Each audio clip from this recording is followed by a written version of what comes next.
Welcome back to my channel, where enchanting tales unfold with every turn of the page.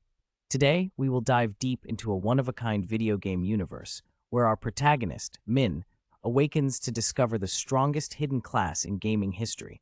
However, he never anticipated the relentless battle against an insatiable delete character button, a new challenge whose sole desire is to eradicate his character from existence. Yet, he soon realizes that this is a sprawling game world that shatters all conventional understanding. The in-game currency can not only be exchanged for real money. If fortune smiles upon him, he might even find mythical gear that could provide a lifetime of comfort. Even the gems mined within this realm can be traded for currency. Savvy players who master the art of business through analyzing market supply and demand can drive prices up while still pocketing a tidy profit. As the last gaming console on the planet is finally delivered, Jaeyeong can hardly contain his excitement. He quickly logs into the game under his familiar alias, Dex. As Arcadia springs to life, Jaeyeong finds himself transported to a bustling new village. Despite the national server just launching, the village is already teeming with players, leaving him to wonder how it could be so crowded so soon. Here, the practice of forming teams for trading medicine and materials is incredibly diverse. The first mission for newcomers is to defeat a slime, but executing the right moves in this virtual reality game is far from easy. Thus, the game has provided 3 basic skills for newcomers to manage the battle. However, the protagonist, known as the God of Gaming, instantly showcases his extraordinary gaming talent. Even with the weakest attack, he can create the sensation of a divine slash. Soon after, the second task for newcomers is to read 100 books in the library. While average players quickly skim through to complete this mission, the main character patiently dedicates 2.5 days to carefully read each book. This meticulous approach is one of the secrets that allows him to rise to the top of the entire server. However, the NPC managing the bookstore immediately scoffs. A person like that is just pretending to try, fooling himself. As a result, today, when the protagonist finishes reading the 100th book, he requests the NPC to lend him the second book. In the text, he has discovered the key to dominating the entire server. Yet, just after this story is recounted, the NPC seems to be invaded by a superior intellect. Unconsciously, he retrieves the second book from the shelf. What puzzles Jaeyeong is why this book is stored separately, while the NPC controlled by another force wears a mysterious smile. This was a special book that only appeared when actively sought out. A flicker of doubt stirred within Jaeyeong. However, the moment his finger brushed against the book, the camera shifted to the game system, where a supreme intelligence known as Alice awaited. Suddenly, a multitude of pop-up windows surrounded him. The conditions for the hidden quest at the new village had been met. First, identify this player as the subject of analysis. It turned out that in the first book Jaeyeong read, there was a tale chronicling the treasure of the explorer Easel. Although the exact location was unknown, one thing was clear: this treasure stemmed from the ancient traces of darkness. Meanwhile, the second book he just borrowed explicitly detailed the location of Isel's treasure. It lay beneath the depths of Lake Aelin, right in front of the new village. In an instant, the main character was transported to the shore of Lake Aelin. But after observing for a long while, he still hadn't noticed any signs. Suddenly, a flurry of pop-up windows appeared before the main character. Congratulations, player Dex. You have activated a secret quest. Seek the traces of darkness. Please refer to the documentation to search for the ancient remnants of darkness beneath the waters of Lake Aelin and validate the contents of the records. Jaeyeong suddenly realized that the hardest quest in the entire server was only rated C. If he could complete the hidden quest rated B, then rising to the pinnacle of the server wouldn't be a distant dream. Without hesitation, he leaped into the shimmering surface of the lake. After diving down about 50 meters, Jaeyeong found himself lost in the depths of the lake. This body of water, though not vast, seemed to stretch infinitely downward. After multiple dives, his diving skills had risen to level B. Not only had the depths he could explore increased, but his stamina had also improved slightly. However, Jaeyeong had already plunged to 200 meters without catching a glimpse of the lake's bottom. Fatigued, he gazed up towards the horizon where the sun was setting, a thought of surrender swirling in his mind. No one wanted to waste time here, especially in the early stages of the game, while other players were busy slaying monsters and leveling up.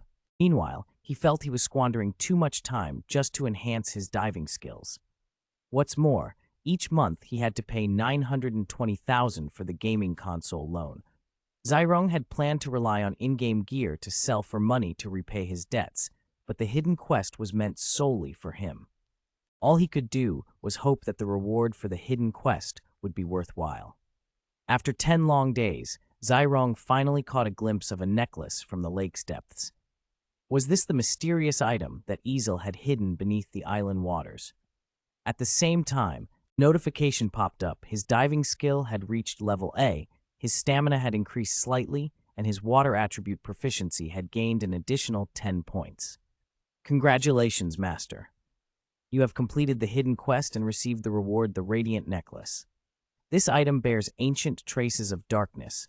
Think carefully before using it. Jaeyeong wore a pained smile as he looked at the instruction paper, which felt more like a threat. A notification window popped up. Do you wish to use the luminous pendant? With determination, Jaeyeong pressed agree. Yet the same window reappeared, asking him once again, do you truly confirm you want to use this code card? Jaeyeong pressed the agree button so fervently that his fingers ached. However, the window continued to persuade him. Despite his mind screaming, yes, why were there still so many prompts? The window chimed in. I see you're frantically hitting agree. If it's come to this point, then you must really want to use this item. I hope you won't regret it. Unleash your chaos to the fullest. The cryptic message made Jaeyeong feel uneasy. Who was really speaking to him? Suddenly, a massive window appeared. You have changed your class to Hidden Profession Wanderer of Turmoil. Your rank system has been clearly established, and you have received a new ability, Trustworthiness. A new mission has been updated. As Jaeyeong glanced at the task, his heart plummeted into an abyss. While other players started with the mission to eliminate 100 slimes, his was to continuously slay for a grueling 7 days. New player, huh? Jaeyeong felt a mix of anger and desperation as he frantically pressed the button to delete his character. Yet the window notified him member. Game character locked under Hidden Profession character deletion failed.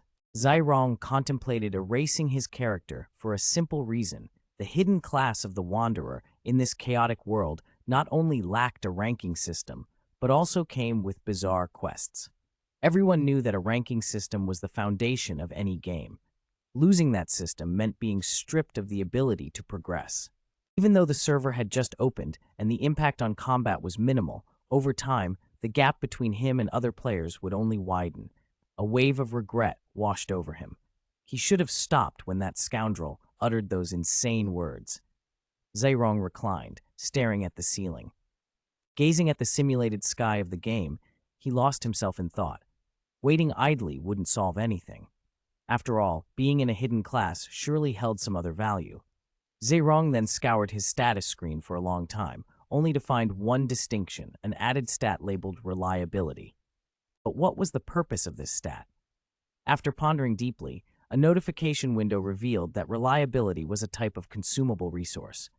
The more points consumed, the stronger the owner's influence over this world, even to the extent of distorting its rules. To initially accumulate reliability, one needed to complete the recent class transfer quest. Thus, eliminating new players would naturally affect the game's dynamics, allowing for the accumulation of reliability. Just as the protagonist drew his sword, someone else moved even faster than him. What a pity, a finishing blow was within reach. In front of the newcomers, 3 players with red names approached, their smiles hiding daggers. Welcome, rookies. I am the master of this hunting ground. We're hunting on this territory without permission. Jaeyeong listened, his face filled with questions.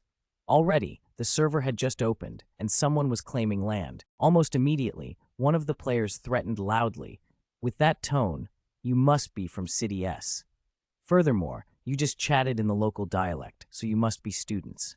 Just a quick search of your nicknames, and I'll uncover your addresses in no time. So, if you don't want to be wiped out, be gone from this spawn point. The students desperately called for help from the players around, but all they received were indifferent stares. One student tried to reason, "It's just a game. Why take it this far?" The thugs paused for a moment, then burst into laughter. "You're absolutely right. A game, indeed. There's no legal constraint here. This world belongs to the strong." The sound of a foot slicing through the air echoed as one thug suddenly found himself separated from his body, thanks to Jaeyeong's swift action. "Though you're a thug, I have to admit, you're quite right there." With a series of precise slashes, Jaeyeong moved like water flowing, as if there was a seamless harmony between man and machine. The three level 12 red players met a gruesome fate, promptly forced to exit the game by the system. In that very moment, as the protagonist drew his sword, his ID in the new village was no longer the green monster. Notification window. "Congratulations, you've earned 3 trust points. As Jaeyeong predicted, each head will yield 1 trust point. Although unsure of how to use them, accumulating them is no easy feat." At that moment, a nearby student seemed to cling tightly to Jaeyeong's thigh, overwhelmed with gratitude. "Thank you for saving us. I don't know how to repay you." Yet Jaeyeong's gaze was as fleeting as a whispering breeze. "No need for thanks after all. I still have to take you down," he added with a smirk. "Don't be too sad, just like you said. It's just a game after all."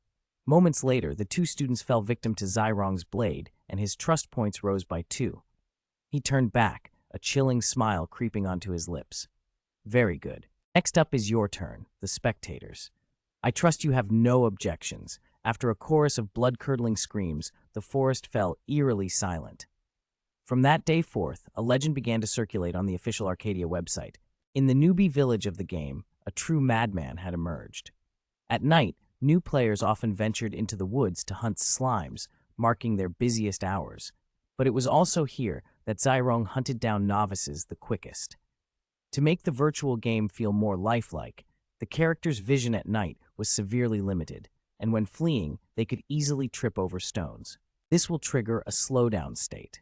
However, the newbie is no longer the hunter, but has now become the prey hunted by Jaeyeong. The dangers lurking in the shadows are often the deadliest.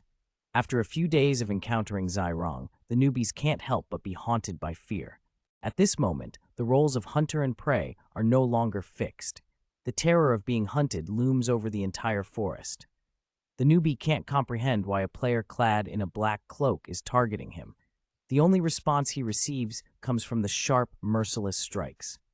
"I refuse to believe that the game company will remain passive while you do this." Jaeyeong suddenly halts and withdraws his massive sword. "Humph, you're truly foolish," he says bluntly. "Can't you see who's leading the wa?" Instantly, the newbie in the white cloak is left speechless, choking on his words. Before he can even process the situation, the system forces his character to log out. "Congratulations. You have eliminated a newbie and gained a bit of trust." Jaeyeong coldly gazes at his trust score, then turns away and yawns. The relentless pursuit of newbies has drained him of much energy. In the game Arcadia, the penalty for death is a 24-hour login restriction.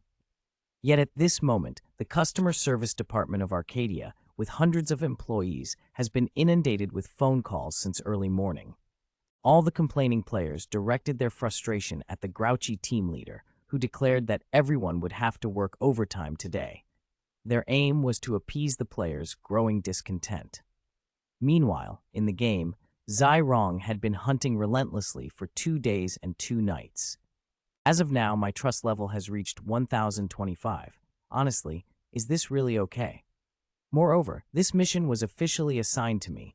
Even though there are still 4 days left, is the game operation department really not facing any issues? Whatever, it's not my concern anyway." Just then, strange sounds echoed through the forest. Slimes began to gather around Jaeyeong. Moments later, the system announced, "You have rescued endangered slimes." The intimacy level among the slimes has increased. Instantly, Jaeyeong was taken aback. Surrounded by friendly slimes, Jaeyeong felt a wave of joy. While I may no longer be welcomed, forging bonds with these creatures isn't too bad. However, amidst the shadows of the forest, several torches suddenly flared to life, and Jaeyeong overheard voices of players approaching. He gently patted the slimes on their heads, advising, "You all should hide for now." It turned out to be green hair. the player who had been hunted the day before, returning with his roommate. After a night of patrolling the woods, they finally spotted a familiar silhouette. Come on, brothers, it was this man in a black cloak. To buy time for the slime to escape, Jaeyeong kept running in the opposite direction until he caught sight of a glimmer of light ahead. When he arrived, he discovered that it was a deep, bottomless cliff. The 5 players immediately blocked his path. Green Hair smugly taunted, "Why aren't you running anymore, kid? Let's see how I'll humiliate you." In response, Jaeyeong merely smirked, choosing to retreat to the edge of the cliff, much to the horrified gaze of the 5. He had chosen to leap off the cliff. This lunatic must have lost his mind. As Jaeyeong plunged down, a peculiar smile spread across his face. Moments later, he pressed the safety exit button. The next morning, videos of the madman flooded various streaming sites. All users were buzzing with discussions, and among the comments, the keyboard warriors were out in full force. Since Green Hair had become the target of the protagonist, he had been keeping an eye on the official website, where he found a staggering 700 reports about him. He decided to organize a counterattack. If anyone wants to join, come to the channel I created. Just minutes after posting, the newbie village square saw dozens of players with grievances against the protagonist silently declaring that, from now on, they would initiate an assault on the troublemaker. The moment the action began, a quest was activated for all the newbies in the village. Before the eyes of every player, a uniform quest notification appeared. It turned out that the greatest allure of the game Arcadia was its ability to weave stories based on player actions. Not just a mere in-game message, it also had the power to capture online narratives and manifest them within the game. Moreover, all of this was made possible through the game's artificial intelligence, the brainchild known as Alice. The main quest was set in motion by the Case of the Forgotten. Related quests were activated. Quest notification. All players in the newbie village are requested to apprehend the unidentified rookie serial killer. After a long 12-hour slumber, Jaeyeong finally awoke. As soon as he opened the official Arcadia website, a look of utter helplessness washed over his face. The government's special event program, Capture the Serial Killer. What was more shocking was the over 2,000 comments beneath the post. Did I just wake up to create hostility with 2,000 people? Was it really necessary to abandon the rookie hunting mission? He glanced at the gaming pod he was paying off, which required a monthly payment of 92 million. How was he supposed to manage that now? With a heavy sigh, Jaeyeong logged into the game, his gaze wandering toward the forest where the slimes resided. This is the perfect place to hunt for creatures. Just then, a battered slime stumbled toward him, clearly pursued by some incompetent adventurer. I told you, don't choose the mage class. If you can't even catch a weak slime, what chance do you have? As the 2 newbies found the slime, they realized there was another player standing nearby. The warrior interjected, "Hey, that's our prey. Stealing isn't cool." Jaeyeong glanced at the slime, its pitiful eyes igniting a spark of determination within him. He pulled his hood down and approached the 2. "You want to pick a fight with us?" The mage suddenly felt a strange familiarity with this figure. Seeing the protagonist not backing down, the rookie warrior rushed forward to push him aside. Yet, the protagonist remained silent. In the next moment, Jaeyeong flashed a mysterious smile. The act of attacking another player had triggered a penalty for the rookie warrior. Seizing the opportunity, Jaeyeong dramatically fell to the ground, feigning despair. "Oh, brothers in the forest, I can't go on. The horrors of death are right before my eyes." Instantly, thousands of gazes turned toward him, their hunger for rewards manifesting fiercely. Just as the warrior Hong Lum was about to defend himself, Jaeyeong swiftly grabbed the slime and made his escape. The rookie mage finally regained his clarity. I knew it. Why does this man in black look so familiar? He is the newly minted monster on the website, but by the time he realized it, it was too late. The entire edge of the abyss suddenly erupted in dazzling light. On the other side, Jaeyeong led slime deep into the forest. "Little one, you're safe now. Your wounds will heal on their own right and forme." As if on cue, a notification appeared. "Congratulations, you have saved slime. The bond between you and the slime race has reached its maximum level. You have earned the title Friend of Slime." This came as no surprise, for Jaeyeong had vanquished over 1,000 newcomers in the slime's homeland. Just as Jaeyeong pondered the significance of only achieving a level 1 bond with slime, another notification flashed before him. Trust accumulated has reached the minimum threshold. You have established a cooperative relationship with slime. You can now expend trust to support the slime community. But what does support mean? He stared into the slime's information window, contemplating for a long moment before glancing back at his trust level, which stood at 1,025 points. Suddenly, a wild idea sparked within him. This game is truly insane. Trust can be utilized in such a way. Without hesitation, Jaeyeong clicked to confirm, using all 1,025 points of trust through the hidden character class, Wandering Nomad, to channel it into Slime's body. Instantly, a blinding golden light erupted, illuminating the entire forest. A notification appeared. The foundational abilities of the entire slime race have been successfully altered. All the slimes in the beginner's village leveled up to level 15. The newbie invested 1,000 attribute points into the slime's body, transforming all level 1 monsters into level 15, just because this man had awakened the strongest hidden class in the game's history. As long as he continued to hunt down beginners, he would amass a wealth of trust points. Ultimately, through this shift in values, he completely altered the initial setup of the game. Within 2 days, Jaeyeong had hunted down over 1,000 newbies. In the end, he expended all 1,025 trust points, successfully enhancing more than 1,000 slimes, all while waiting for his accumulated trust points to reach 10,000. At that point, he would unlock an unprecedented achievement and receive a reward chest for his hidden class. It was rumored that the chest contained a wicked and sinister leader. It's essential to understand that monsters play an indispensable role in the game, while the newbie monsters are, in simple terms, the perfect tools for honing the skills of the beginners.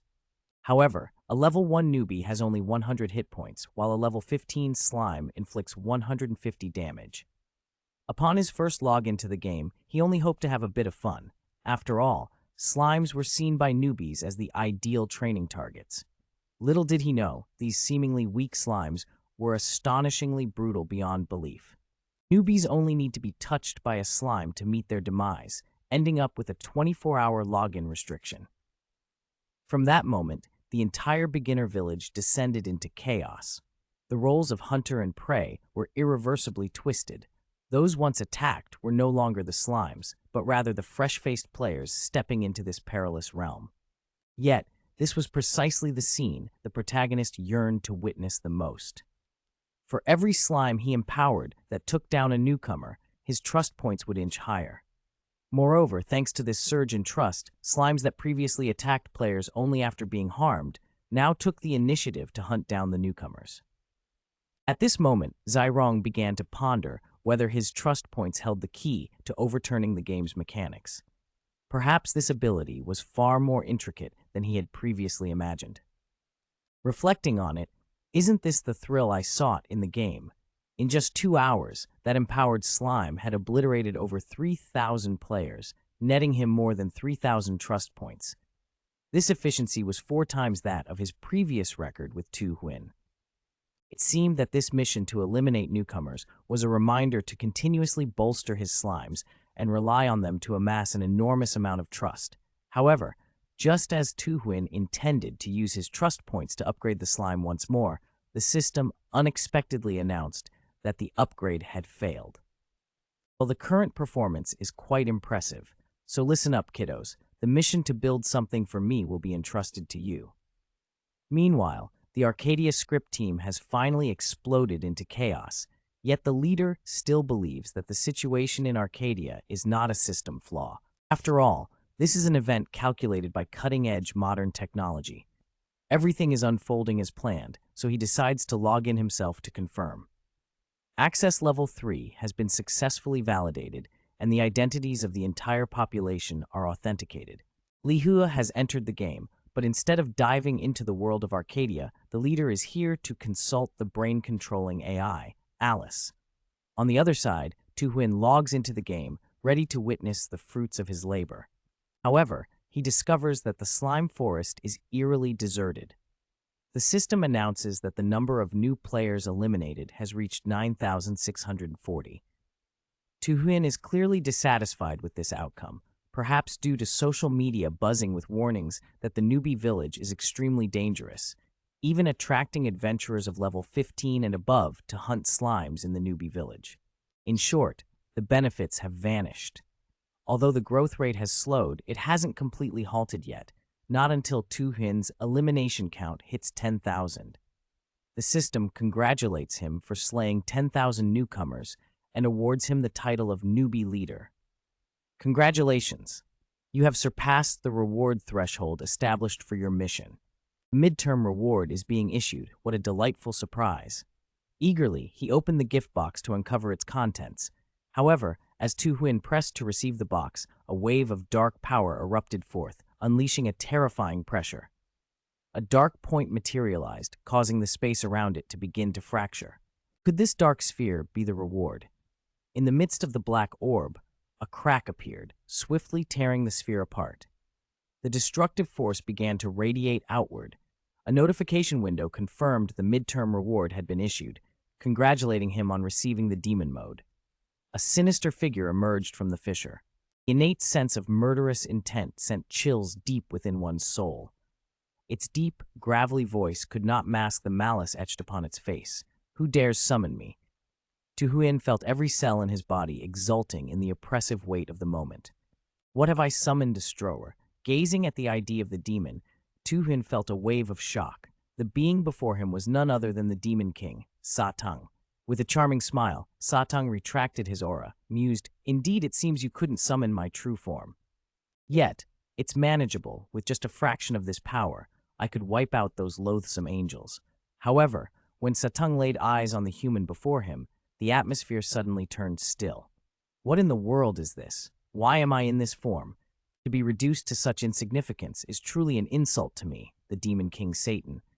Little does he know that this summoning will alter his fate forever. Even Zixuan can't comprehend it. I merely opened a gift box in the game, and here you are summoned before me. Moreover, the game states that you're a summoned mode. Satan is taken aback. Me, a Demon King, forced into a mere mode. This lunatic didn't even negotiate with me, he just tossed me over here with reckless abandon. The cursed sword has plenty of matters awaiting my resolution. Zixuan watches the frenzied demon before him, bewildered. Is he truly the Demon King, Satan? Seeing Satan mumble about nearing the end, yet still being compelled to do such things, is utterly perplexing. Listen closely, human. No matter what, I am now bound by contract to serve you. For the time being, I shall act alongside you. Since fate has brought us here, you might as well accept it. I hope you will treat me well. At that moment, Satan suddenly sensed Zixuan's power and immediately became intrigued, as if to say, is this kid truly capable of such strength? Zixuan was equally confused. Just then, a notification window appeared. You can expend credibility to unleash the powers of the mode, but be wary not to be deceived by the demon. Satan began to negotiate with Zixuan. You possess the power to overturn the rules. If you are willing to grant me, I can fulfill any request of yours. Suddenly, Tu-Huynh recalled the notion of trust. Could it be that this man yearns so desperately for that number? Moreover, he claimed to be able to overturn the rules of trust, which seemed to possess a miraculous effect. Sa-Tung confidently declared, "After all, you are just a human, and there are limits to the power you can wield." Coupled with Sa-Tung's words, it indeed seemed, as he said, upgrading all level 1 slimes to level 15 was a form of rule overturning. However, I could not continue to upgrade them afterward. Furthermore, even a mere substance that the Demon King covets appears to indicate that trust is a special element. If I were to grant you trust, what could you do for me? I watched as Sa-Tung waved his hand, conjuring an ancient magic circle inscribed with enigmatic symbols. Instantly, a black and purple cloak materialized from thin air. Pop-up notification item 150, Nargle's Sigh, grants the wearer protection from lethal blows. This is madness, pure madness. The national server opens later than the others. It must be noted that the top of the global level rankings only has 50 levels. Moreover, due to my class change, I lack a ranking system. Who knows, I might not even be able to equip this item. But Satan understood the implication. Indeed, such an item could not satisfy you.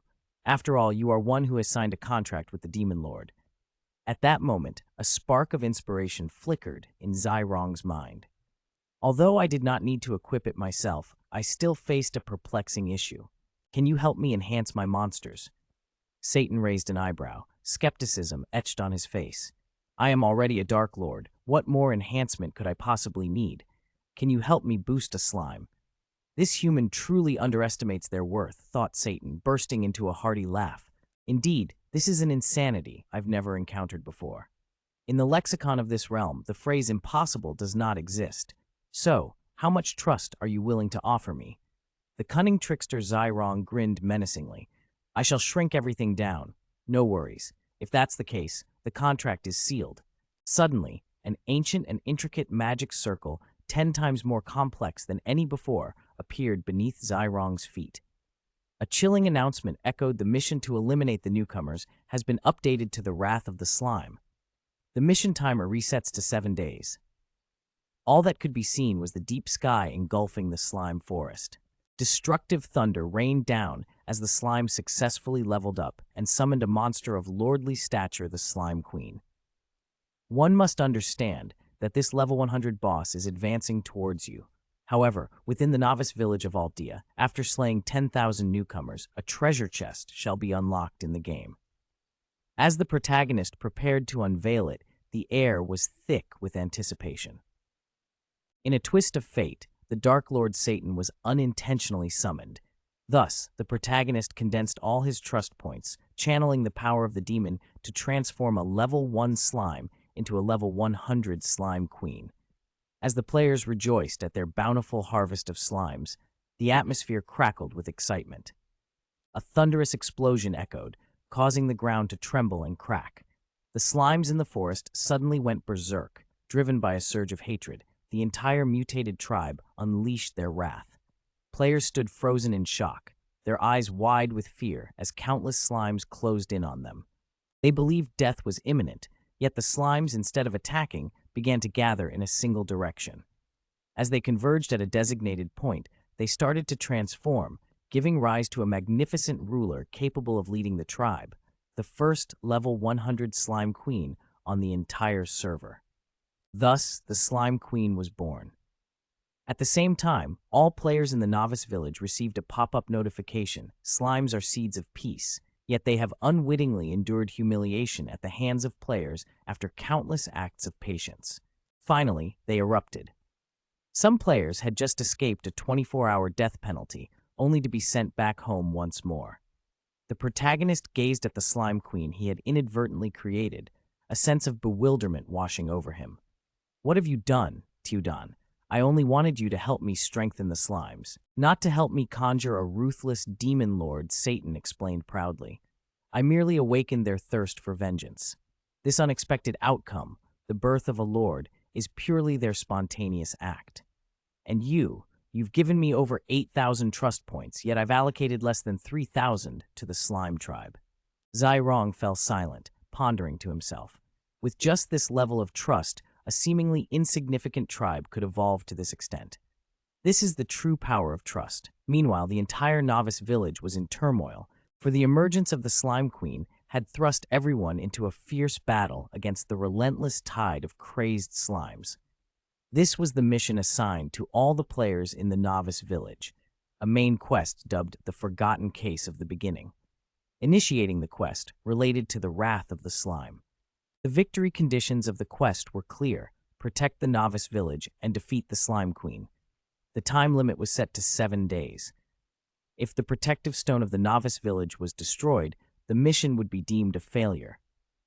In that case, the village would face eternal annihilation, a coveted prize for those on the server seeking a level 100 lord. The newcomers couldn't shake the chill creeping down their spines. Yet, as chaos reigned in the novice village, the protagonist Jaeyeong chose not to take immediate action. Satan reminded him, as long as the master discreetly shatters the protective stone, everything will come to an end. Jaeyeong replied, let's wait and see how things unfold. Satan began to imagine, Are you really planning to smash the crystal at the last moment of the countdown? This guy seemed to embody half of my malevolence. But it wasn't quite like that ever since the Slime Queen appeared. Jaeyeong's system notifications had been incessantly flashing before him. Congratulations, you've just taken down a newbie and earned yourself a trust point. In just a few fleeting moments, who knows how many trust points you've amassed. Yet Jaeyeong must now make a choice. So which side should he align with, players or monsters, to reap the greatest rewards? Meanwhile, the internal staff of the government sat in a meeting room, intently watching this fierce battle unfold. The Queen Slime, at level 100, boasted a skill set that included the Lord's Roar and an unparalleled agility.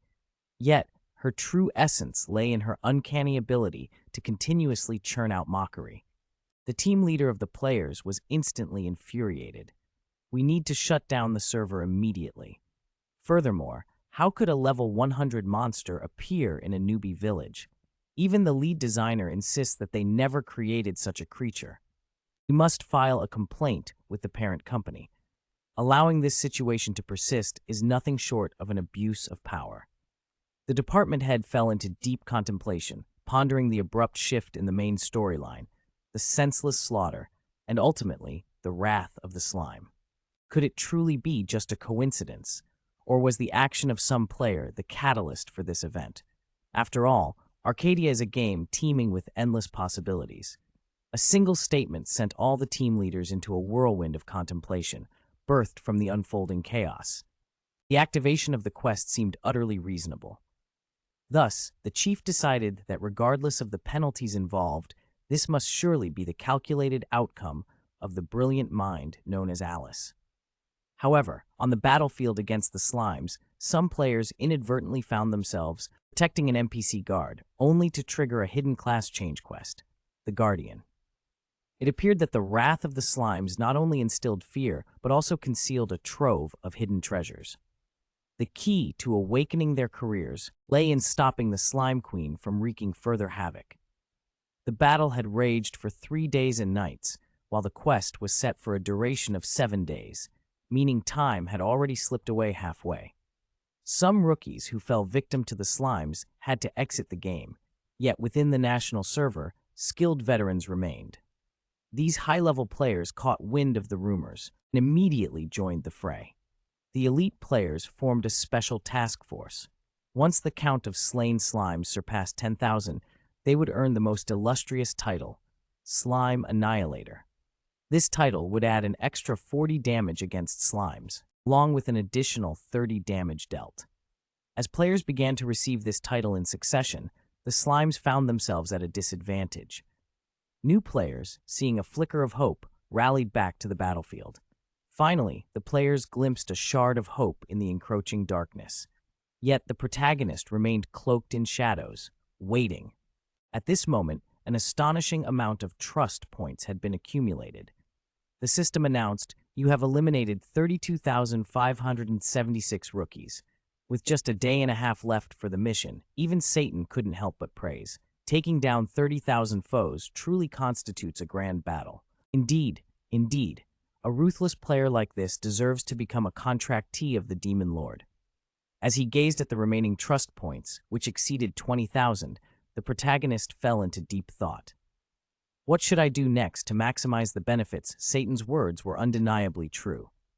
If I continue to just stand by, the chances of the human player achieving victory are incredibly high. After a moment of contemplation, a wicked smile crept across the protagonist's lips. If that's the case, it would be far too dull. And so Tondui donned his cloak of anonymity once more. Satan noticed the bloodstains on the cloak. What kind of person had he been in the past? But Tondui murmured to himself, "No matter what, I must choose a side. In the time to come, I will no longer be a mere spectator. I will stand with the slime." He had orchestrated everything. This was the only way to maximize his gains. Meanwhile, the department head arrived at the parent company of the game, Arcadia. "Please halt the assault mission," pleaded Chairman Lee Meet-Ngian. Clearly, Chairman Lee had refused, as the attack on the slime in the new village was still ongoing. The end is drawing near. In the village, not a single slime remains. With just over 10 minutes left before the siege concludes, they have spent an entire week unable to breach the defenses crafted by the elite players of the national server. In these final moments, no miracle is likely to unfold. Moreover, with only 10 minutes left, we can transition to the hidden class the Guardian. Yet at that very second, as the clock strikes 10 minutes and 0 seconds, the sky above the village suddenly turns crimson. This ominous red sky heralds trouble, but our protagonist, Tondui, steps forth clad in a black cloak at this critical juncture. So, Queen of the Slimes, let us begin. What must Tondui do to maximize the benefits from his trust points lie? The game crystal, for which countless players have sacrificed so much to protect, is stealthily being destroyed by our hero. While the village faces a frenzied onslaught from the slimes, Tondui chooses to observe from the shadows. He begins calculating how to optimize his gains, for his mission stands in stark contrast to that of the ordinary players. While others strive to defend the village and vanquish the slimes, his task is to shatter the protective crystal and assault the fresh players. Only in this manner can he achieve his goals. He could finally earn a significant amount of trust points from the tree. But just as the mission clock ticked down to the last 10 minutes, the players witnessed the imminent victory of the defense. Suddenly, the sky over the village was painted a vivid red. At that moment, the protagonist, Sun Dui, emerged in his black cloak. Thus, the Slime Queen was summoned. Let us embark on this journey together. For the past 7 days, Sun Dui had accumulated 10,000 trust points through his relentless assault on the slimes. Yet, clearly, this was not enough to satisfy his insatiable greed. Therefore, he placed his final bet on the level 100 boss. On the body of the Slime Queen, dreamers were desperately attempting to claim their final harvest. In the next 10 minutes, all the newcomers could do was live in utter terror. With each sweep of the Slime Queen, waves of novice players collapsed, breathless. Occasionally, she even dispatched some slime soldiers to join in the carnage. The newcomers thrust into this massacre felt the dread of death surge within them. A few brave warriors attempted to ignite the fighting spirit among the crowd, but before they could finish their rallying cries, they were struck down by the Slime Queen.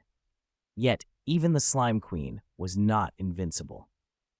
One of the strongest players on the national server called out, urging everyone to hold on for just 5 more minutes. The siege battle would soon reach its conclusion. Hearing this, the novices seemed to find hope, for as long as they could keep the Slime Queen's attention away from the battle crystal, victory would be theirs at last. Under the cheers of the top players from the national server, the newcomers began to rally, shouting that even if they had to sacrifice themselves, it must be worthy of their efforts over the past 7 days. Soon after, they united in determination to employ a tactics of overwhelming numbers to halt the advance of the Slime Queen, though the casualties were beyond counting. With only 10 seconds left for the siege mission, the Slime Queen was still unable to approach the crystal. Many newcomers fell to her with just a flick of her wrist. Yet time was slipping away. Only 7 seconds remained for the siege. The leader of the Lo Fu made a decisive move. He poured all his remaining mana, channeling every ounce of strength into the massive sword in his hand. He aimed directly at the crown of the Slime Queen's head, but in an instant, her shield sent him flying backward. Yet, at this moment, only 3 seconds were left. Lo Fu laughed heartily, confidently declaring, "We are the true victors." The novice village would not be destroyed forever. The top player from the national server, battered and bruised, fell beside the crystal. In that final moment, he could not dare to hope for a miracle. Unexpectedly, just half a second later, the crystal shattered into pieces. He squinted and turned his head, only to see a cloaked player thrusting a powerful sword into the crystal. This scene would forever be etched in his mind. Then, the Realm Master playfully explained how he had pulled off the feat. "I had inadvertently received a chilling announcement from the server. The village's defenses had been obliterated. The mission to protect it had failed, and the novice village was doomed to eternal destruction." Lo Fu's face went pale, unable to comprehend such a disastrous outcome. The Master of the Realm drew his great sword, letting out a heavy sigh as he completed the task. Fortunately, he hadn't missed any opportunities to accumulate trust points. By the time the other players arrived, it was already too late. The cloaked player stood triumphantly on the shattered platform, reveling in his accomplishment. As expected, the master of the realm was met with relentless mockery. Yet, all he could do was scoff. Are we even in the mood to discuss this now? The system notification echoed through the air, declaring the novice village's permanent destruction. Immediately after, the queen slime transformed into a swirling sphere of dark purple light, exploding across the sky, showering millions of slime droplets. They rained down on every corner of the novice village, while green droplets slowly ascended into the air, gradually coalescing into spheres. These droplets were not preparing to reform into slime. Were they? No. It must be known that no monsters could spawn within the novice village. Suddenly, 3 lightning bolts, as thick as serpents, struck down upon the village. As the slime splattered, 3 colossal level 8 slimes materialized on the spot. The system announced that the slimes, once scorned by players during their fierce battles against humanity, had achieved ultimate victory. Successfully driving all humanity away from this place, the level 8 slimes howl with triumph. Yet, the birth of the slimes is far from over, for they have finally acquired their king. The Queen Slime, level 100, has emerged. Even the ruler can't help but commend. What a marvel! At this moment, the novice village is no longer human territory. It has completely transformed into the domain of the slimes. Simultaneously, all players receive a notification. You have entered the level 80 hunting zone. Please remain cautious at all times. Before the level 15 players could escape the territory, they were surrounded by level 80 slime soldiers, waiting to deal with them. The ruler smirks at the scene, reminding everyone that it's best to keep their mouths shut, for escape is the most crucial priority. Once the task was complete, the ruler prepared to log out for some well-deserved rest. However, he heard a huff from behind. The Queen Slime immediately embraced her benefactor, making the ruler feel as if he had just collided with a fluffy cloud of cotton candy. So soft and warm, enveloping him with hundreds of grateful slimes. The Queen Slime leads her entire tribe to kneel before the ruler, performing the most respectful ritual imaginable. To express the deepest gratitude, the system has bestowed upon him the title of Savior of the Slimes. The reward is the Slime Crown. The ruler feels perplexed, uncertain of the crown's true power. In the next moment, the system clarifies his doubts. Congratulations! You have received 2,413 lucky points. With the crown adorned on his head, Jaeyeong had garnered enticing rewards. His water attribute ability received a boost in intelligence by 5, and his physical defense soared by another 5. Yet, before logging out of the game, he discreetly concealed these achievements. After all, if others were to see, wouldn't he instantly become a standout character across the entire server? After bidding farewell to the Slime Queen, Jaeyeong resolved to embark on his next journey alongside the Demon Lord Satan. He had no hesitation in planning a significant heist. The following day, the newly established Arcadia village lay in ruins, making headlines in the esports news, which quickly drew countless gamers into a heated debate. However, the one most disheartened was the player who had activated the defense quest. Yet Jaeyeong viewed his actions as entirely justifiable. He was merely following the game's directives. After all, his profession as a rogue in this chaotic era was inherently designed to disrupt the balance of the game. Forming an alliance with the creature known as Demon Lord Satan, the more chaos he stirred, the more prestige points he accrued. As news of the village's destruction spread like wildfire, some players quickly scouted out an alternative location, a region dubbed the Count Mihal territory. The information disseminated at breakneck speed, causing a surge of new players flocking to this area to level up. Upon arriving at the Count Mihal territory, Jaeyeong discovered that the NPC trading zone was buzzing with activity. There were so many NPCs that even the ore supply was struggling to keep up. Spotting an opportunity, Jaeyeong immediately sought out the NPC blacksmith and accepted a troublesome mining quest. Satan couldn't fathom why you would take on a task that even a stray cat could handle. Jaeyeong simply pointed out that he should look around. This city was bustling with the influx of new players. There were countless blacksmiths around. In a rush to gain experience, everyone had become apprentices to the blacksmith. leading to a shortage of players willing to tackle this exhausting mining job. If the ore became scarce, just imagine what would happen a week from now. Come on, my friend, let's make some money. At the same time, we can pay off the debt for our gaming account, and we might even score big from this venture. Iron ore priced at 10 copper coins is just the beginning of our protagonist's rise to prosperity in the virtual world. The ores mined in this virtual game could be traded for copper coins. One gold coin in the game is equivalent to 50,000 real-world coins. The economic structure in Arcadia closely mirrors reality, with production and consumption, supply and demand, and the flow of goods all in play. Each city in the game boasts unique resources and specialties, causing the market to fluctuate over time. Yet, in Arcadia, iron ore remains the hottest commodity, with prices soaring to unprecedented heights. The doubled price has caused countless blacksmiths to lose their crafting skills. All of this began with the devastation of a new village, as millions of low-level new players flocked to the Mahal territory. Instantly, the entire commercial street in the game was ablaze with life, all thanks to their presence. A city that once boasted only NPC blacksmiths now found itself teeming with thousands of apprentice blacksmiths within just a week. But what was even more terrifying lay in the fact that all these apprentice blacksmiths were fresh players who had just switched careers, each clutching dreams of becoming heroes. Yet, they peddled subpar weapons solely based on their mouths full of deceitful advertisements. In this chaotic atmosphere, iron ore that was once sold for 10 copper coins had now skyrocketed to a staggering 20 copper coins per unit. Some players wondered why they didn't just go mine the ore themselves to sell. They were immediately met with scorn from the mediocre blacksmiths.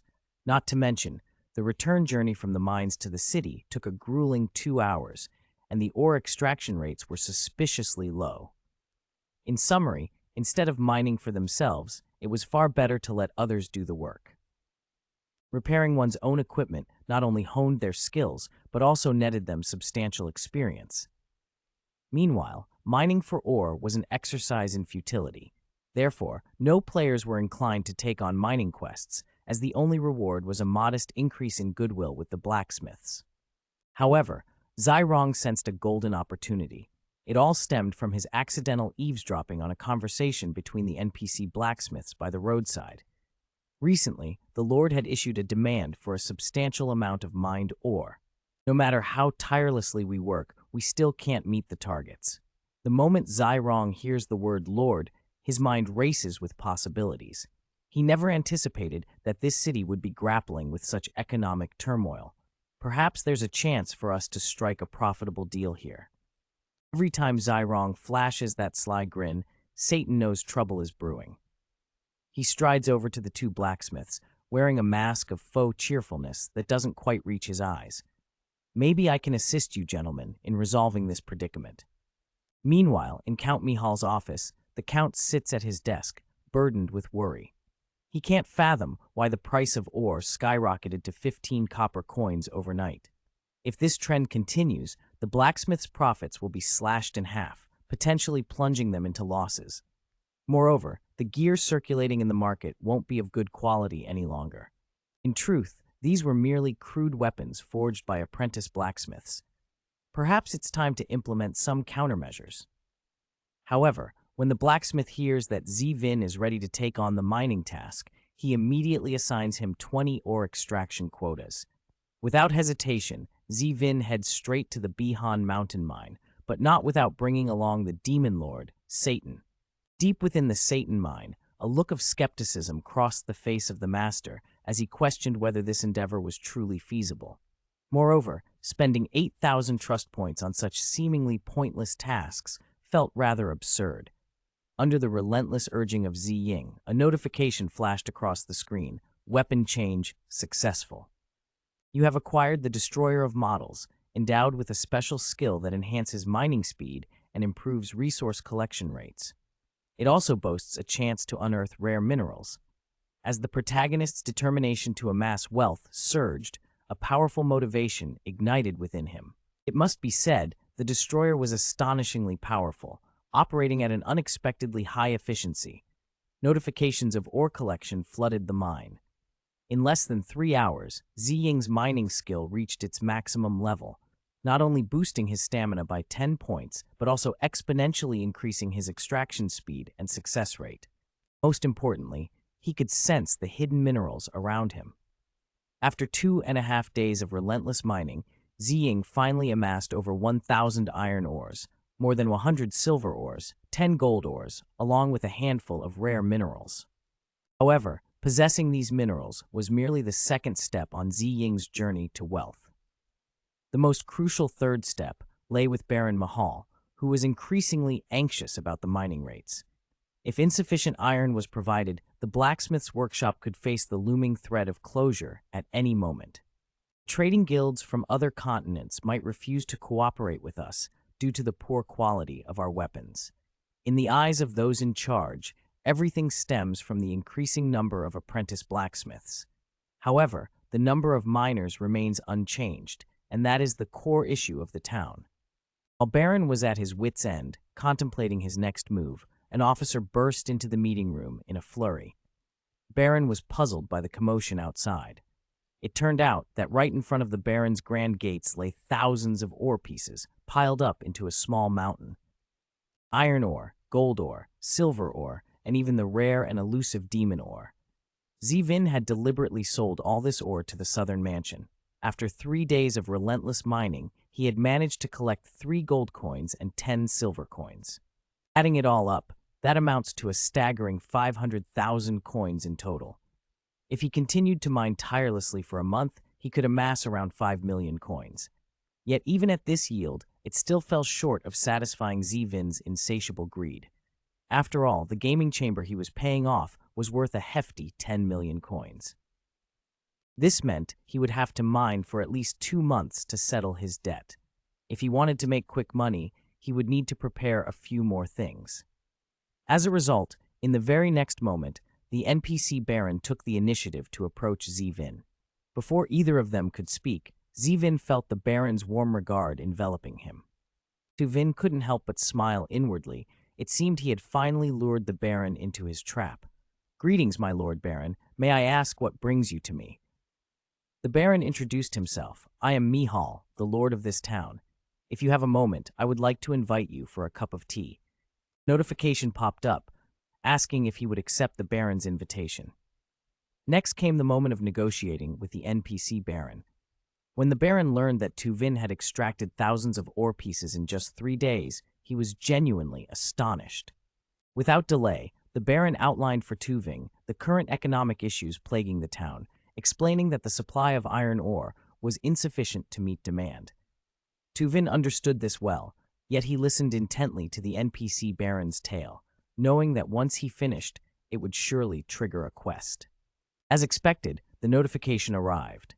This was the quest Jaeyeong had been waiting for, the Lord's Plight. Please assist the Lord in increasing the number of miners and enhancing the mineral yield. Jaeyeong made a swift decision and clicked to accept the quest.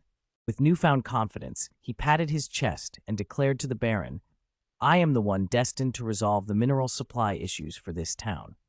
But first, I need to prepare a few things. If everything goes smoothly, we may see initial results as soon as tomorrow." Having completed the 4 preliminary steps, Jaeyeong was now 1 step closer to his fortune. But the next step that Jaeyeong is about to take is the most crucial one.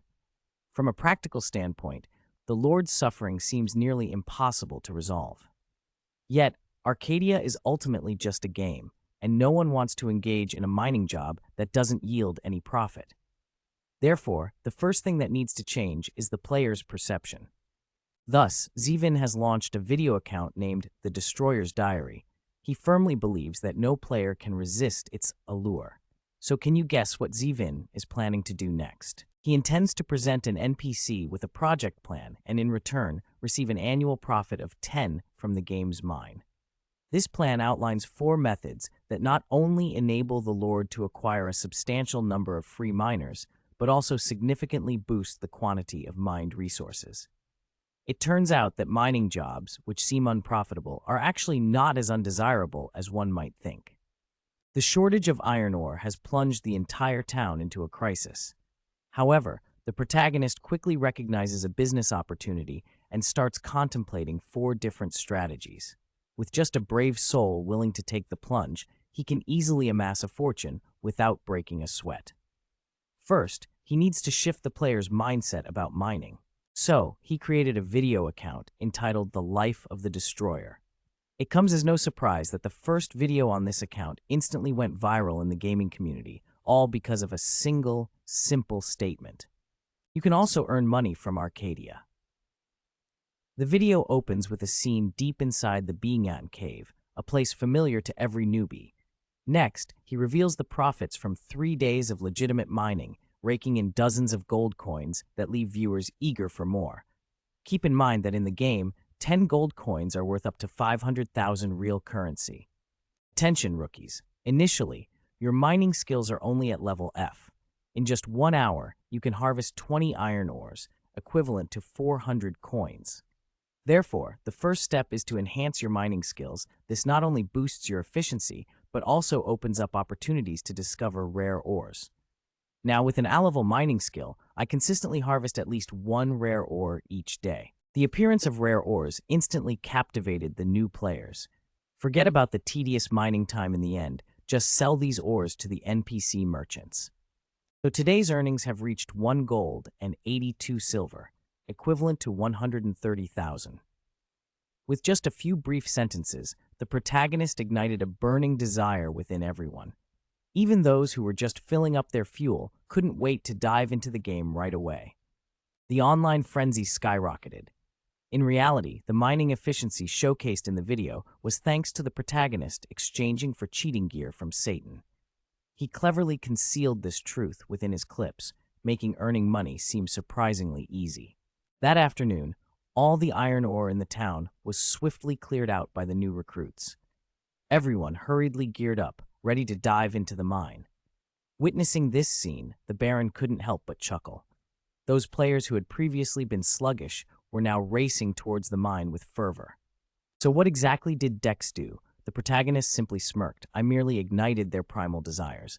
After all, adventurers are just those who chase after riches. However, my dear Baron, don't celebrate just yet. They are still 3 steps away from willingly remaining in the mine. First, we need to slash their base pay to the bare minimum and ensure they receive a percentage of the mined ore. This way, we can weed out the lazy ones who refuse to work. The NPC Baron suddenly felt a light bulb go off in his head. So, there was indeed a way to do this. The protagonist casually tested the waters, completely unaware that the Baron struggled with even the most basic economic concepts. Yet the Baron had one lingering question despite all this. Why was the price of iron ore still sky high, even doubling to 20 coins? The protagonist reassured the Baron, saying that no matter how high the price, those in need would still buy. In reality, for the blacksmiths, even at 20 coins per piece of iron ore, the profit margin remained quite favorable. They didn't even raise their prices due to the rising cost of raw materials. If anyone felt the price was too steep, they could always mine for themselves at their leisure. Isn't it only natural that those who are thirsty should dig their own wells?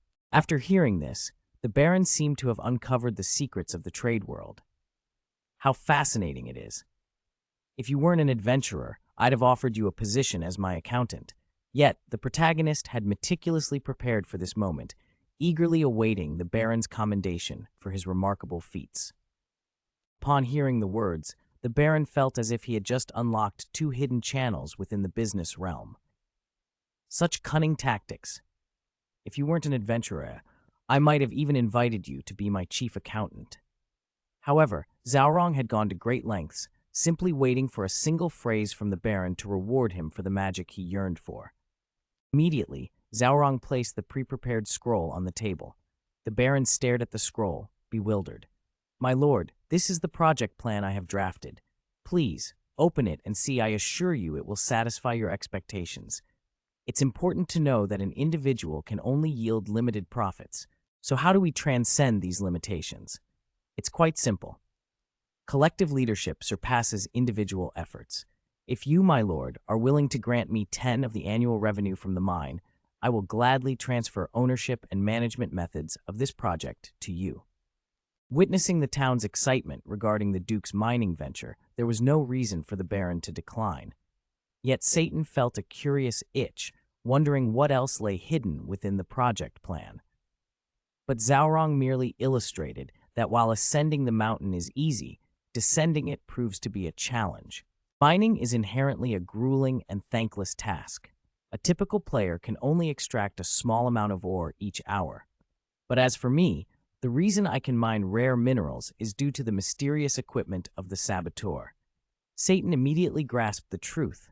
Was this really a trap for newcomers? But why should fresh players waste their time mining for you? Of course, there's a way to keep them hooked, selling tickets to the mine.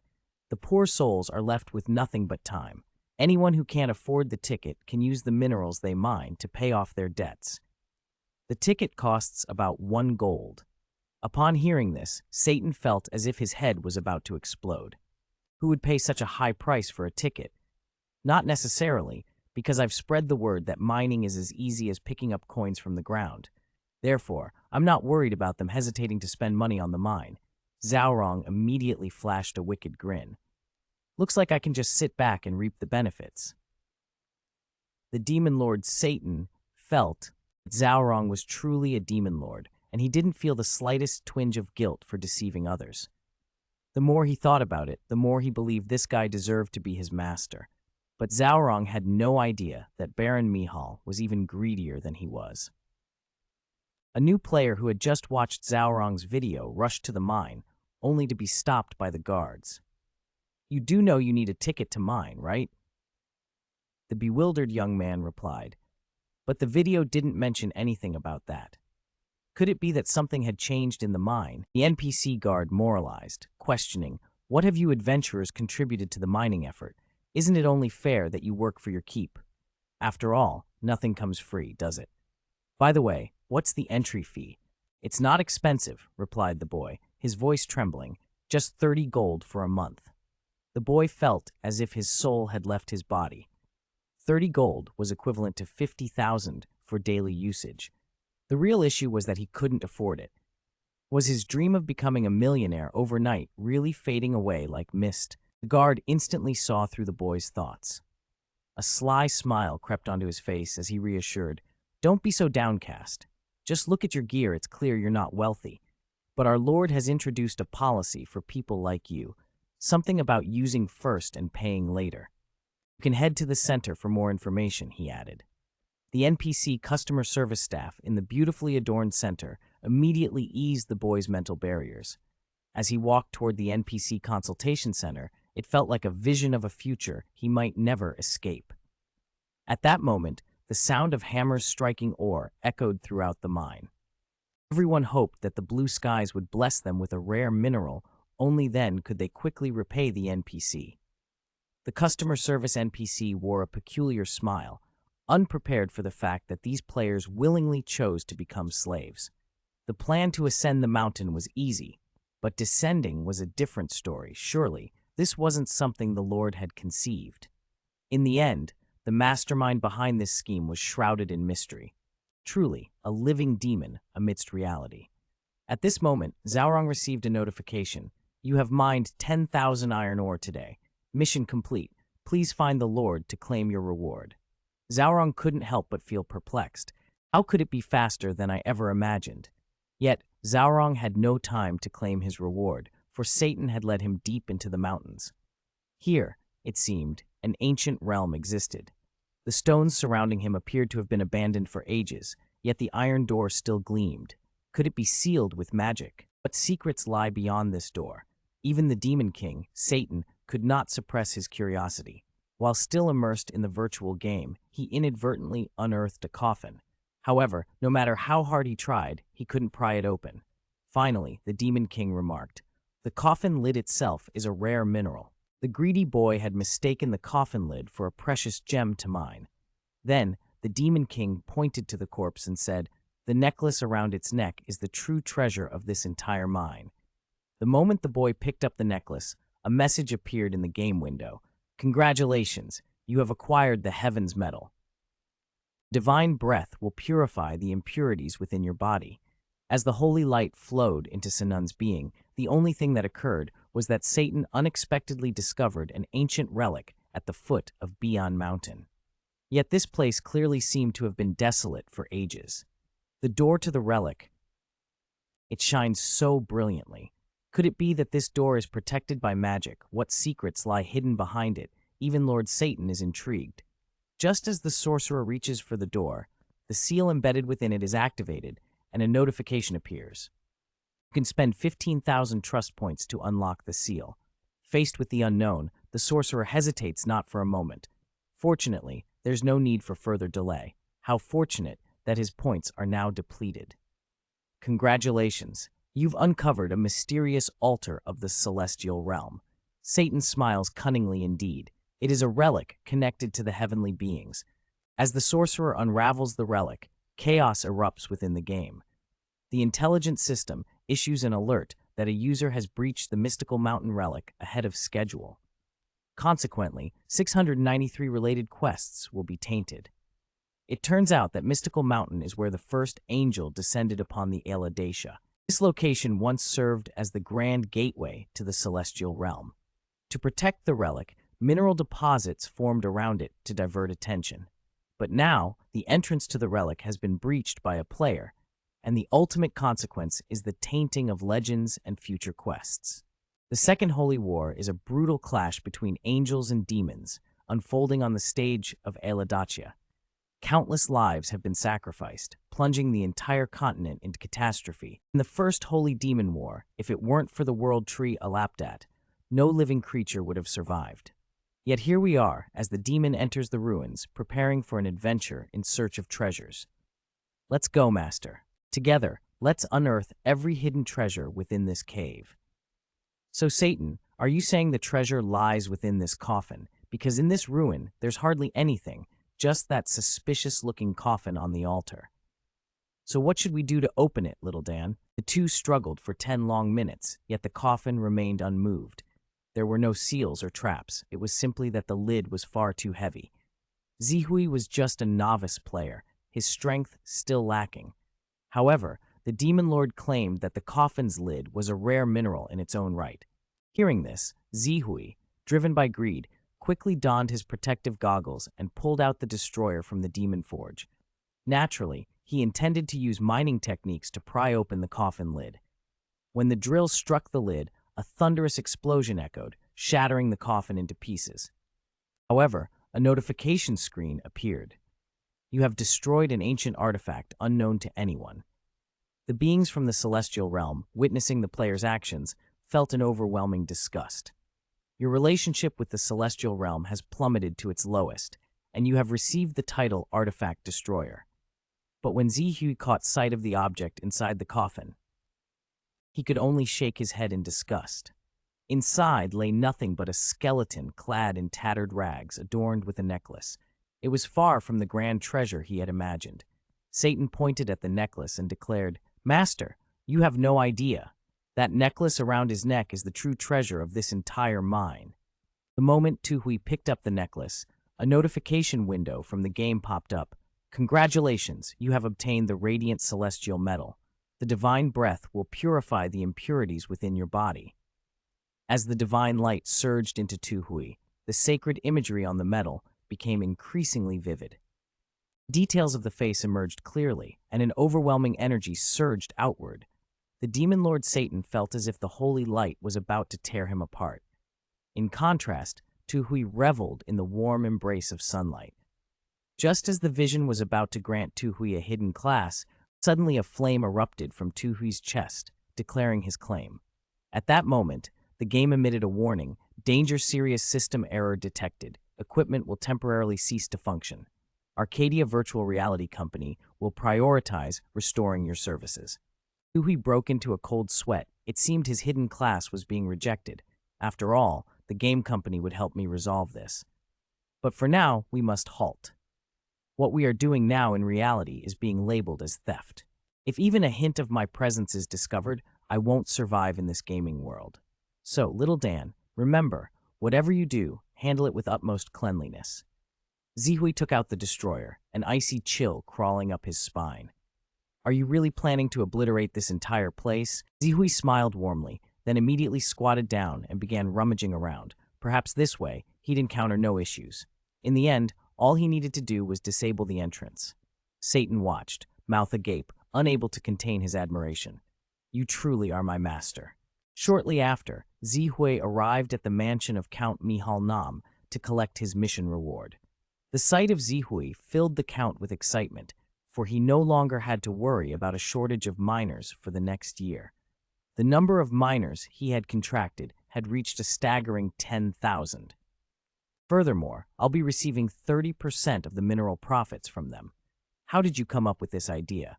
In truth, Zihui had only stumbled upon some news about unscrupulous businesses, which sparked his inspiration. Compared to the initial encounter with the NPC Count, he now seemed to be stepping into the abyss of exploitation.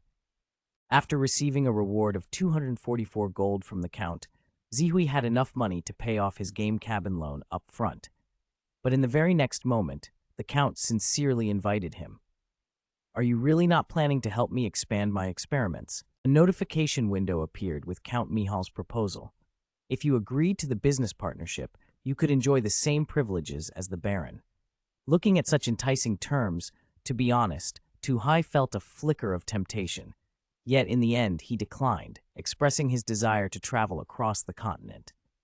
In the very next moment, the NPC Count handed over a letter of introduction. With this letter, you would at least receive some protection regarding your identity in the Crimson Magic Kingdom. This letter also serves as a reward for your quest. However, Tu Hui felt a sense of doubt. When he spoke of personal safety, could it be that war was brewing in the kingdom forward? The Count replied candidly, "Not at all. In fact, the royal family has been exhibiting unusual signs lately. The king is quite old, yet the heir apparent is still very young. Consequently, within the kingdom, radical factions have begun to stir trouble in their bid for power. Among them, the most vile is Duke Belha, who has positioned himself as the leader of the radical faction. He harbors a sinister plot to turn the new king into his puppet. Even more despicable, he has proposed war against neighboring countries, showing utter disregard for the nation's future. If you take my letter of introduction to Count Bobo, he will undoubtedly value your presence." Just as the protagonist was about to evade this predicament, it's too late now. The screen flashed a notification requesting an update for the mission to support the Crimson Demon Kingdom and the royal actions. Yet this mission would shift based on the player's choices. Seeing the mandatory quest that couldn't be declined, Tu Hui felt as if his heart was shattering. If only he had known earlier, he wouldn't have spoken so much. At last, Sinan bid farewell to Count Mihal. On his journey, he couldn't stop contemplating the newly activated quest. Even the demon Satan realized how tangled the political battles of humans truly were. Yet, Sinan was determined to take the plunge, knowing that only by creating chaos could he gain more trust points. As a result, a notification popped up. The Celestial Realm's Radiant Lecture ability has been comprehensively adjusted. Congratulations! You are now connected to the holy heavens, where the sacred light of the great Archangel Michael will be summoned eternally. It will descend upon the mortal realm. The man, emerging from the sea of angelic corpses, retrieved a glorious necklace, only to unexpectedly summon the sacred light of the great Archangel Michael. Immediately after, from an invincible position, he drew forth a necklace that channeled light from the long-buried statue of the demon, summoning the Lord of Chaos, Satan. It is essential to understand that angels and demons have never been able to coexist peacefully. As a result, these two high-ranking leaders have simultaneously signed a perpetual pact of enmity with the protagonist. However, what intrigues Sinan the most is the possibility that if he grants the angel a measure of trust, what unique abilities might the angel bestow upon him? Consequently, the divine pet and the demon have just encountered one another. This confrontation is a matter of life and death. The battle between the factions mirrors the holy war against demons that occurred 1,000 years ago. Initially, it wreaks havoc on the living, ultimately leading to global devastation. Caught in the crossfire, the protagonist, Sun Hun, finds himself unable to take a side, yet he must still act as the spokesperson for the angel. He also serves as a sounding board for the demon's grievances. After all, these two figures are leaders of their respective realms. How can they bicker like squabbling children from neighboring houses? It turns out that during the Holy War a millennium ago, Liyalak and Satan clashed atop Beyond Sun, resulting in the angel freezing Satan's belly. Notice the holy spear in the angel's grasp. This despicable creature wields an artifact of Muspelheim caliber. This tale is precisely what Sannan had read in the library. At that moment, Mikhail swoops down beside Sannan. I can sense the power you possess. However, if this trusted strength falls into the hands of a wretched being like that bat, it could spell disaster.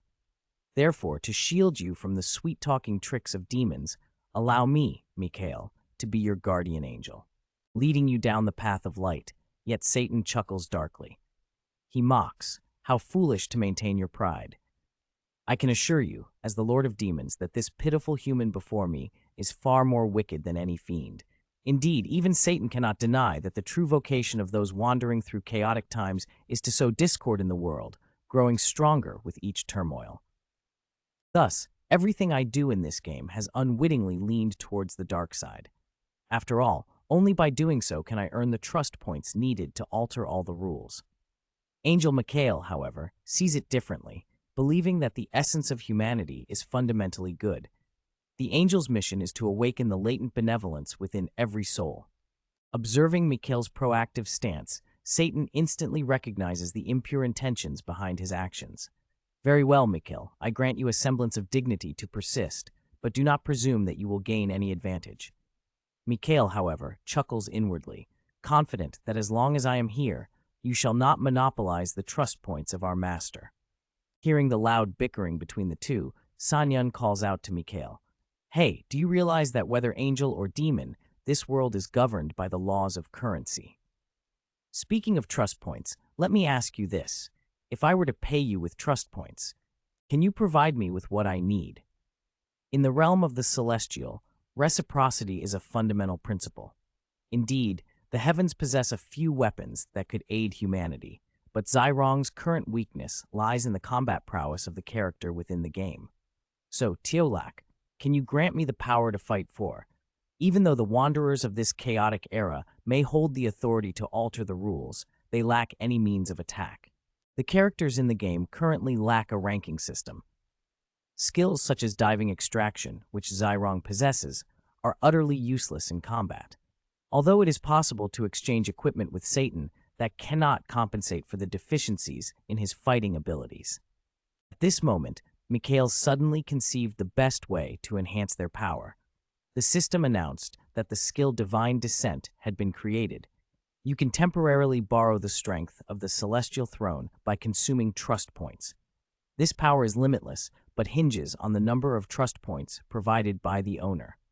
Once you understand how to wield it, Jaeyeong couldn't contain his excitement and immediately activated the Divine Descent skill. In the very next moment, an explosive surge of energy soared into the heavens, even pushing back the Demon King Satan with its divine light. The entire forest was suddenly transformed by the holy radiance into a magnificent spectacle from deep within the woods. The wild beasts instantly sensed the arrival of their foe. Brothers, let us press onward. Li Jialak explained that this divine skill could channel the strength of ancient heroes who once fought for the celestial realm, such as the glorious knight Palhan, the sage Merlin, the divine archer Paltair, alongside the master Mirpan. Does this mean Jaeyeong will possess 5 professions at once? Just then, a few transformed beasts wandered through the forest. The glint of holy light sparkled in Jaeyeong's eyes. Seizing this opportunity, he immediately shouted, Divine Descent, activate! The spirit Taivin chose was the glorious knight Palhan, who bore another title, the Demon Crusher, for the blood of demons had never dried upon his shoulders. His shield had saved countless lives, and when facing demons, there was but one fate awaiting them, to be scorched in terror beneath the blade of his colossal sword, radiating with sacred light. The flames of evolution ignited only in the sacred moment that emerged in the hands of Taivin, as the sword and shield of Palhan materialized, causing Satan's gaze to be riveted upon them. For these 2 weapons were known to all demons, not daring to ignore the Divine Descent. As its name suggests, it embodies the power of the gods, intertwined with the very essence of its bearer. Judging by Satan's reaction, it was evident that Palhan was a demon in the eyes of the wicked. Has he already lost? Oh, my sharpening stones. A hint of hesitation flickered across the face of the half-beast. What exactly is this power? To what extent have these monsters evolved? It was undeniably a bold provocation. Could this be the Lord-level monster lurking in this forest? A level 25 beastman. Thus, when the Beast Lord swung his sword, Tyvin merely extended his arms with the divine shield, and the monster's blade melted away like ice under the warm sun. This scene was simply unimaginable. The indomitable will was ignited. The power transcending all was truly magnificent. Now it was our turn, the giants. With faith in justice, the dawn's fire illuminated the heavens, dispelling all shadows in Tyvin. One could say that Palhan embodied the light itself. The beastman was incinerated beneath the eternal glow. Tyvin was engulfed in a power that felt inescapable. I shall claim your heads, he declared, as the colossal sword fell, shimmering like falling stars. The beastman disintegrated into dust, scattered across the battlefield. A notification pops up. The divine descend ability has concluded, calculating the time and energy consumed by the player. You have expended 352 energy points. Now, the gentle breeze and the bright moonlight in Tyvin release a sacred glow, wrapping around you, returning you to your original form. Facing a level 25 monster is as easy as flipping a coin. Yet the spectacle before Mikhail left him in awe. Despite utilizing the divine descend, the true power was astonishingly overwhelming. Could the human body truly endure such a colossal force? In that moment, Mikhail suddenly realized something profound. So that was it. The corners of his mouth curled up in a sly smile. At last, my creator, I understand why you sent me here. This man is the one who can alter the very course of the world. I, Mikhail, will closely observe his every move. In contrast, Tyvin appeared increasingly frustrated. I had expected a thrilling battle, but these monsters couldn't even withstand a single blow. With just one strike, a level 1 novice sent a level 150 master swordsman reeling in shock. It turns out, in the past, Tyvin was just a weakling, utterly incapable of offense. However, the miracle bestowed by the Archangel Mikhail compensated for Tyvin's shortcomings in battle. The skill Divine Descent is aptly named. It's the embodiment of ancient soul power fused with one's essence. Though Tyvin is merely at level 1, he can easily take down a level 25 beast. For Tyvin, the only drawback of Divine Descent is its duration. Just a moment ago, it lasted a mere 5 minutes, costing him over 300 energy points. Facing a formidable foe, that level of depletion feels like being plunged into an endless abyss. Next, Tyvin cast his gaze towards the bickering gods and demons. These two could sleep side by side without a care in the world. But I should get some rest myself tomorrow. I must head to the Phantom Kingdom to carry out that wretched task. It turns out the Phantom Kingdom has been in turmoil lately. The king has grown too old, while the prince is still far too young. The nobles within the kingdom, in their quest for power, have created all manner of chaos. Especially Duke Burhan, who is at the heart of these extremist forces, seeks to overthrow the king swiftly. He proposed to wage war against neighboring countries solely to consume resources and military supplies. After all, with the power of a duke, he could mobilize the entire army of the Phantom Kingdom. Leveraging its geographical advantage, the Phantom Kingdom has become a thriving trade hub for surrounding nations, bustling with numerous large merchant caravans. The profits are indeed substantial. I pondered, bringing too many goods for trade, yet no merchant caravan came to greet me. Could it be that the GM merchant caravan looks down upon NPCs? Dear NPC merchant, I said respectfully, I have sent a deputy from my shop to welcome you. Are you satisfied? Who told you our merchant caravan was meeting with the Duke? In the Duke's chamber is none other than Berhan, the chairman of the Nine Guild. I suspect you've already guessed it. The Crimson Demon Kingdom will soon erupt into war with the Stone Kingdom. Esteemed merchant chairpersons must grasp the intricate web of interests at play here. The Nine Guild leader is quite astute at this moment. The NPC Duke is preparing to ascend the throne, promising a vast fortune in return. It turns out the Nine Guild leader is the youngest son of the chairman of the GM conglomerate, but he could no longer endure the hardships of the lower class. Each time, he would be mercilessly scolded by his father. The Merchant Guild in this game was actually established by a son who loved gaming. This organization was born solely for the purpose of making money. The chance for Choi Ji-kyu to earn his father's recognition now lay within his grasp. Therefore, dear Duke, our guild will soon acquire a significant quantity of grain. Please assist me in negotiating a fair price with the king.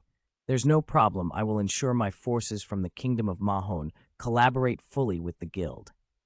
The reason I approach this player-established guild is that I have but one simple request: to attract the attention of the NPCs. At this moment, Choi Ji-kyu's heart raced wildly. Only when Duke Bell departed would the chance for him to shine before his father finally arrive. Right now, he needed to raise funds quickly. After all, it's a rare occasion for a duke to empty the treasury in pursuit of kingship, a once-in-a-hundred-year opportunity. If this deal succeeds, the entire economy of Arcadia will be firmly in our hands, GM team. Just wait, father, I will surely prove my business acumen through this game. Yet at that moment, Jaeyeong had just encountered Count Bolo Ken, who wore a clear expression of disdain. Was it Count Mihal who told you to find me? Do you have his letter of introduction? Yes, he mentioned that seeking you would grant protection. Just as the word "sla" echoed through the air, the letter was torn to shreds before it could even be opened. Jaeyeong couldn't help but feel disbelief, while Bolo Ken reveled in Jaeyeong's growing frustration. So, what did Mihal send you to me for, Zai? Rong smirked, seemingly eager to ask directly. Instantly, he burst into laughter, turning the question back around. What reason could that be? Isn't it the duty of the powerful to think things through? Their banter clashed like swords, igniting sparks of fierce intensity. Count Bolo Ken let out a booming laugh. You're quite amusing. I already know what he sent you for, without you saying a word. He must see you as a talent capable of preventing a war between nations. Jaeyeong responded with a sarcastic tone. I don't believe I have that kind of capability. Bolo Ken perceived the weight behind Jaeyeong's words. The mention of war didn't surprise him at all. It seems Count Mihal places a lot of trust in you. He must have given you a rough idea of the situation. So Dex, have you thought of a way to avert the impending conflict? After a moment of contemplation, Jaeyeong proposed two methods, one straightforward and one complex. Bolo Ken decided to hear the simpler approach first. Isn't it commonly said that Duke Bell is an easy target? Then wouldn't it be simple to eliminate the brutal brigand, Chin Wong? Bolo Ken's expression turned serious at once. Are you suggesting we kill Duke Bell? Jaeyeong chuckled. Isn't that the simplest way? Bolo Ken nearly burst into laughter, nearly falling to the ground. You speak as if it's nothing. Just know that his guards are master knights and mages. If anyone could assassinate him, I assure you, this count would recruit them for my service. Jaeyeong confidently pointed to himself. I can definitely pull it off. Bolo Ken wasn't underestimating him, but with his power, he might not even reach the Duke's shadow. Yet Jaeyeong remained confident. Brother, don't judge me by appearances. The energy within me is surging. Youth is my advantage. Come on, young man, with this boldness, let's engage in a spar. I trust Mihal's judgment about you. So, kid, please don't let me down. The desire to fight surged in every cell of Bolo Ken. I'm a master swordsman, but with my strength, I can't guarantee the success of the assassination. Jaeyeong simply responded with two words, divine strike. The wandering knight, Kapalas, felt the moment the divine strike was unleashed, the killing intent from Jaeyeong erupted, making the count feel as if his footing was slipping away. How could this be? Just a moment ago, he was clearly just a kid who had never held a sword. Now, his aura erupted like a swordsman who had trained his entire life. Jaeyeong's gaze was resolute, declaring he would end this battle in 5 minutes. Bolo Ken, filled with confusion, felt a pang of worry. The chilly window signaled that the battle was about to begin. Windblade has been activated. The spirit of the artifact has completed its manifestation. The sword's blade felt incredibly light as it brushed against Borokin's weapon, a force like a mountain pressing down. Jaeyeong thought a single strike would determine the victor, but Borokin barely managed to block it. As Jaeyeong prepared to retract his divine skill, Borokin showed his defiance. You truly are no ordinary adventurer. Jaeyeong smiled, realizing that was good to know. But this ends here. In truth, Jaeyeong felt a pang of regret for his trust, however. Borokin was unwilling to let this opportunity slip away. Kid, no matter how strong you are, you still have to let me showcase my power. In the blink of an eye, a brilliant red blade of energy manifested on Borokin's sword, crackling with explosive sound. Though I've only recently become a swordmaster, I possess an undeniable pride in my abilities. My blade, the very essence of my fighting spirit, is the source of my pride. Jaeyeong sighed. He had no choice but to take him down. Borokin decided to take a risk. Kid, if you can, lend me your strongest move. I'm eager to see just how powerful you really are. A sword, sharp as a wild beast, lunged towards Jaeyeong. The strength lay not only in its keen edge, but also in Borokin's reckless determination. Yet, just as the sword made contact with Jaeyeong, an even more terrifying blade of energy suddenly appeared, overshadowing Borokin's attack. In an instant, that sword was devoured by the darkness. I told Count Borokin that we should wrap this up quickly. The boy, despite being a level 1, was able to unleash a level 150 slash. Clearly, he had previously seemed like a novice who had never touched a sword, yet in a split second, Jaeyeong's aura exploded forth. Like a master swordsman who had trained for a lifetime, it turned out the boy had forged an eternal pact with a celestial being as his familiar. With just a single point of trust, he could summon an ancient spirit. Professions such as knight, mage, archer, and assassin could be effortlessly switched at will. Faced with the might of the Count, Jaeyeong activated the divine skill, summoning Knight Kapalas. A pair of invisible swords, infused with the essence of wind, materialized from the ether. What astonished the Count was that only level 150 swordmasters could command such an imposing presence. As he gazed at the notification, Jaeyeong's heart shattered. Using a high-level skill beyond his rank required sacrificing trust points. Yet, Count Borokin remained unfazed by a single arrow, even though Jaeyeong's trust points had taken a significant hit. With his life hanging by a thread, Jaeyeong swiftly resolved to end the battle. He had now acquired the swordsmanship skills of Kapalas. He began experimenting with the techniques he had once employed in a 3D game. On the surface, he appeared to be merely sharing a few thoughts, but in reality, he was weaving everything together into a deadly tapestry of combat. The pressure of sword energy piled upon itself, unleashing a force so explosive that Count Borokin felt his body weaken. It was only when Jaeyeong seized a fleeting opening, delivering a final strike that shimmered with a brilliant blue light, that the Count sensed the chilling breath of death. If not for Jaeyeong's timely retraction of his power, he surely would have paid the ultimate price with his life. He felt an overwhelming sense of relief at still being alive. The system notification chimed. Divine intervention concluded. You have consumed 2,812 points of reputation and received the title of Miraculous Fighter. Your strength increases by 10 points. Jaeyeong's rear molars were nearly ground to dust. This was clearly an act of extortion. Li Jialei poked his head out to explain. I initially thought the power you borrowed far exceeded this cost. But to be fair, you wield it so flawlessly. Have you practiced swordsmanship before? Jaeyeong wasn't lying. Back in the days of gaming in a 3D world, he had been the top knight on the server. Meanwhile, Count Borokin was still reeling from the shock.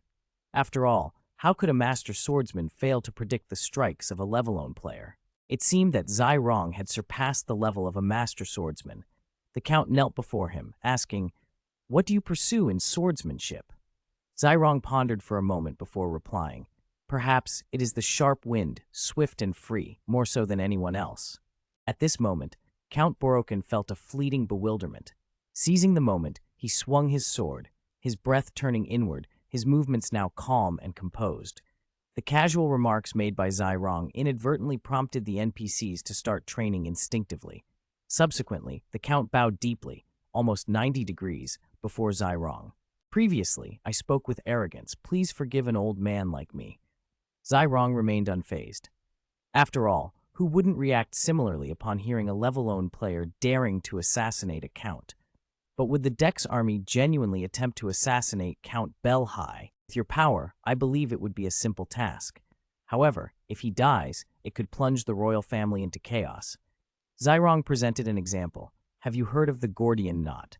do you know the simplest way to resolve such intricate issues?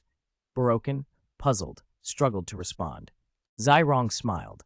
The simplest way is to cut it with a single stroke. As for what happens afterward, there's always a solution, right?